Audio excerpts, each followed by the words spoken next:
कि पाकिस्तान भले यूएस से हार के आ रहा हो, भले ही इंडिया का पाकिस्तान के ऊपर एक साइकोलॉजिकल एज है, पाकिस्तान को अब अंडर एस्टिमेट करेंगे ना, वो बेवकूफ़ी होगी। जिम्बाब्वे से हार गए, बावजूद इसके फाइनल खेले। यार पाकिस्तान को ना हल्के में नहीं लिया जा सकता, बावजूद इसके कि वो यूएस से हार कर आई है। मसलन यहाँ पे आपने देखा यार, पिचेस इतनी ज़्यादा तेज़ गेंदबाजों को मदद कर रही है, मतलब ऑकवर्ड बाउंस है, तो उन्होंने कहा लेकिन बावजूद इसके यार आपको ये नहीं है कि अनड्यू अग्रेसिव, बट आपको सिचुएशन के हिसाब से थोड़ा सा डोमिनेट तो करना पड़ेगा। बट यही तो T20 है।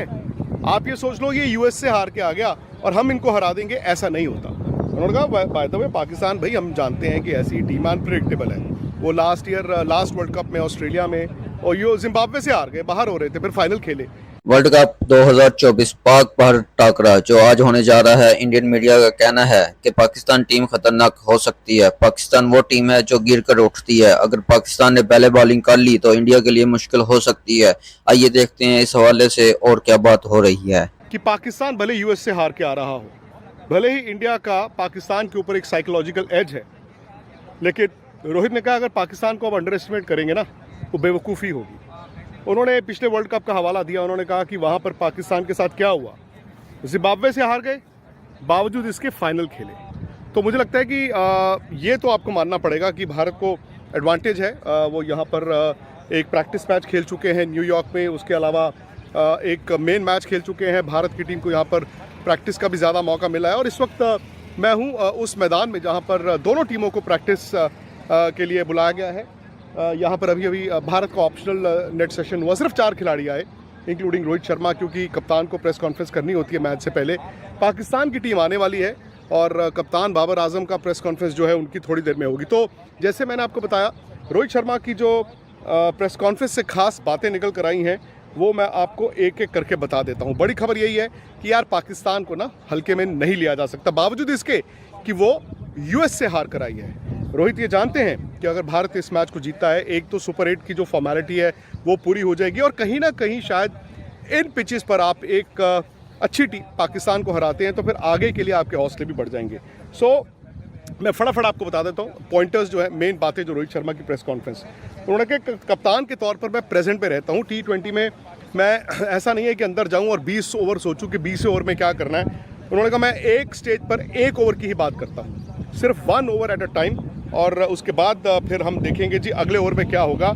लेकिन मैं 1 ओवर की बात करता हूँ और 1 ही ओवर सोचता हूँ, वही ओवर जो चल रहा होता है। उन्होंने कहा T20 में ना अब ज़्यादा आगे की सोच रहे हो, 16वां ओवर उससे करवाऊंगा, 15 उससे करवाऊंगा, पता चला कि जी उन 6 गेंदों में आप मैच हार गए।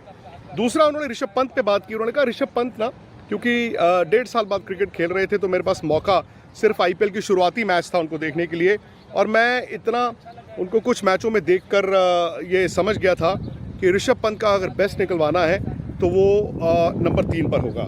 चूँकि यशस्वी जायसवाल उन्होंने कहा 11 में नहीं है, तो हमारे जो टॉप ऑर्डर के 4 बल्लेबाज हैं वो राइट हैंडर्स हैं, यानी कि रोहित, विराट और सूर्य कुमार यादव। तो उन्होंने कहा एक लेफ्ट हैंडर हमें चाहिए था, और मैं I was pretty sure IPL में देखकर शुरुआती मैचों में ऋषभ पंत को कि नंबर 3 पर ये वो रोल निभा सकते हैं। उन्होंने कहा देखो अटैकिंग क्रिकेट भी खेलनी है, और कभी कभी क्या होता है कि राइट हैंडर्स के बीच अगर एक टॉप ऑर्डर पे लेफ्ट हैंडर हो तो वो स्पिन को अटैक भी कर लेता है। बाकी उन्होंने ऋषभ पंत के बारे में कहा है कि जी मैं 5-6 साल में इतनी क्रिकेट उनके साथ खेल कर उनको जान गया हूँ कि वो क्या कैपेबिलिटी रखते हैं।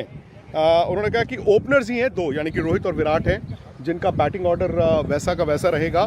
बाकी सबको बता दिया गया है 3 से लेके 8 तक कि हम फ्लेक्सिबल रहेंगे, किसी को किसी भी नंबर पर उतार सकते हैं अकॉर्डिंग टू द सिचुएशन। सिर्फ एक रोहित और विराट, उन्होंने कहा कि हम 2 जो सलामी बल्लेबाज हैं उनका रोल तकरीबन वही रहेगा।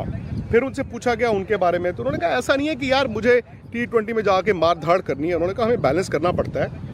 हाँ, आप टू अग्रेसिव नहीं हो सकते, टू कॉशियस भी नहीं हो सकते, बट ये भी है उन्होंने कहा कि यार किसी ना किसी को तो सामने वाले खेमे को, सामने वाली टीम को टेक ऑन करना है ना।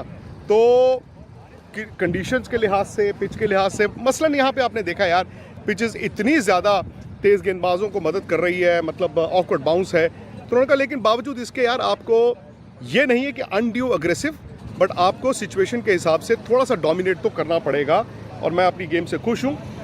बाकी उन्होंने कहा कि हमने 8 बल्लेबाज, आई थिंक अक्षर पटेल का भी उन्होंने साफ कर दिया कि वो खेलेंगे क्योंकि कुलदीप और चहल की बात चल रही थी, तो मुझे लगता है कि जडेजा और अक्षर पटेल ये दो स्पिनर्स ही खेला करेंगे। तो उन्होंने कहा 8 बल्लेबाज यानी कि अक्षर को 8वें नंबर पर खिलाने के पीछे सबसे बड़ा मकसद यही था कि भाई जो बल्लेबाज हैं वो फ्रीली खेल पाएँ, वो इस बात को समझें कि यार एक एक्स्ट्रा बैट्समैन खेल रहा है, तो ऐसा नहीं कि मैं एंड तक जाऊँगा, तो थोड़ा सा जल्दी अगर आप रन्स बनाएं रादर देन लंबे बैटिंग करें, वो हमें चाहिए।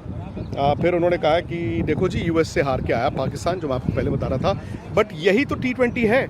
आप ये सोच लो ये यूएस से हार के आ गया और हम इनको हरा देंगे, ऐसा नहीं होता। उन्होंने कहा बाय द वे पाकिस्तान भाई हम जानते हैं कि ऐसी टीम अनप्रेडिक्टेबल है।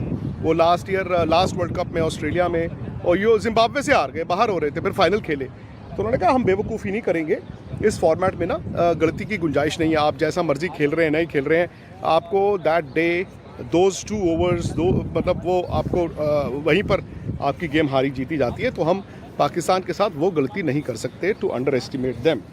उन्होंने ये भी कहा कि ये नहीं होता कि जी T20 में कि जी आप चूँकि एक मैच एक टीम हार के आई है तो अगला हार ही जाएगी, मतलब इसमें कोई ज़रूरी नहीं है कि ऐसा होगा ही होगा। तो उस लिहाज से फिर उन्होंने कहा कि देखो पाकिस्तान वर्सेस इंडिया, पाकिस्तान को ये डिसएडवांटेज या इंडिया को ये एडवांटेज तो है ही है कि इंडिया इन कंडीशंस में एक मैच खेल गया, एक प्रैक्टिस मैच खेल गया, प्रैक्टिस कर रहे हैं, आउटफील्ड क्या है, डायमेंशंस क्या है, पिच क्या है, बट ऑनेस्टली इंडिया के बैट्समैन भी तो अभी सेटल इन नहीं ना हुए, ये पिच ऐसी है। तो उन्होंने कहा हाँ एडवांटेज ज़रूर है इंडिया को कंडीशंस का, बट आप ये मत सोचिए कि भी एडवांटेज है तो जी सब कुछ ख़त्म ही हो जाएगा बाकी टीम के लिए, ऐसा नहीं है। उन्होंने कहा कि जी क्यूरेटर्स जो हैं जो पिच बना रहे हैं वो भी कंफ्यूज हैं कि ऑन दैट डे पिच कैसा बिहेव करेगी। उन्होंने कहा कि मतलब कल का पिच का पता नहीं कैसी होगी, तो जब क्यूरेटर्स ही कंफ्यूज हैं तो भाई खिलाड़ी तो कंफ्यूज हैं ही। कहीं ना कहीं आई थिंक इशारा था एक बेबसी का कप्तान का कि भाई मतलब बताओ यार, हमें यही नहीं पता कि कंडीशंस कैसी मिल रही हैं। तो उन्होंने कहा बट आपको एक अच्छी टीम को हर तरफ का प्लान तैयार रखना चाहिए और वो हम करके रख रहे हैं। बाकी उन्होंने कहा we are very confident. T20 में आपका ना बॉडी लैंग्वेज आप कैसे शुरू करते हैं, ये सारी चीज़ें बड़ी इंपॉर्टेंट हैं, आप रिलैक्स नहीं कर सकते, तो ये सारी चीज़ें हैं। रोहित शर्मा, भारत 4 ही ऑप्शनल प्रैक्टिस में प्लेयर्स आए थे। रोहित की ये प्रेस कॉन्फ्रेंस है, थोड़ी देर में यहीं पर पाकिस्तान की टीम आ रही है, पता नहीं कितने प्लेयर्स आएंगे प्रैक्टिस के लिए। न्यूयॉर्क में उन्होंने नसाउ काउंटी में कोई मैच या कोई प्रैक्टिस नहीं की है, ऑब्वियसली उनके लिए एडवांटेज नहीं है, प्लस वो यूएस से हार के आ रहे हैं। भाई किसी ज़माने में कहते थे कॉर्नर टाइगर्स, बट सवाल यह है कि क्या ये वो पाकिस्तान है जो बड़ा ख़राब खेल कर अगले दिन उठ के खड़ा हो जाए और फिर कहें कि जी हम तो आज चीतों की तरह खेलते हैं, शेर की तरह खेलते हैं, वो सवाल है।